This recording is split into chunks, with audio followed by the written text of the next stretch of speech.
Rise and shine, mga ka-RSP, patuloy ang ikot ng kapalaran. Narito na po ang libreng feng shui at horoscope mula kay Master Hans Kua.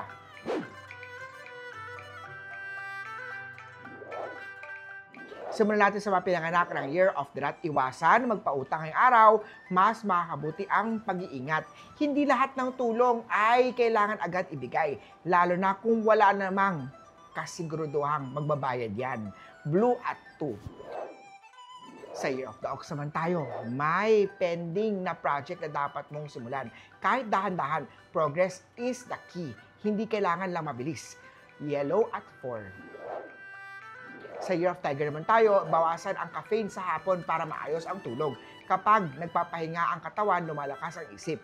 Green at 5. Kay Rabbit naman tayo, may simpleng aksyon ngayon na makakaapekto sa promosyon mong bukas. Don't underestimate yung power ng small, consistent move. White at 1. Kay Drago naman tayo, kung tinatamad ka mag-reply, baka kailangan mong munang magpahinga. Huwag mong pilitin kung ang utak mo ay naghahanap ng takas sa ingay niya.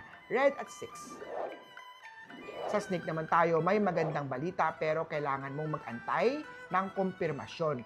Huwag mawalan ng gana sa katahimikan. Minsan, dyan dumarating ang biyaya. Gold at 7. Kay Horse naman tayo, may kilig sa simpleng kwentuhan ngayong gabi. Muling magiging close kayo. Pumapag-ibig yan. Green at 3. Kay Goat naman, magandang araw para mag-present ng bagong idea kay boss. Confidence is your asset today. Make it count. Blue at 8. Kay Monkey naman, kung nalilito ka sa instruction, tanungin agad kesa magkamali. Sabi nga nila, marunong ang nagtatanong. Yellow at 9. Kay Rooster naman tayo, may stable na income kahit maliit. Pahalagahan ito, hindi malaga kung malaki basta tuloy-tuloy. Green at 5. Kay Dog naman tayo, maaaring makaranas ng mild na delay sa trabaho dahil sa katamaran mo. Maging productive ka today at huwag nang tumimpik-tumpik sa gawain para hindi ka matambakan. White at 6.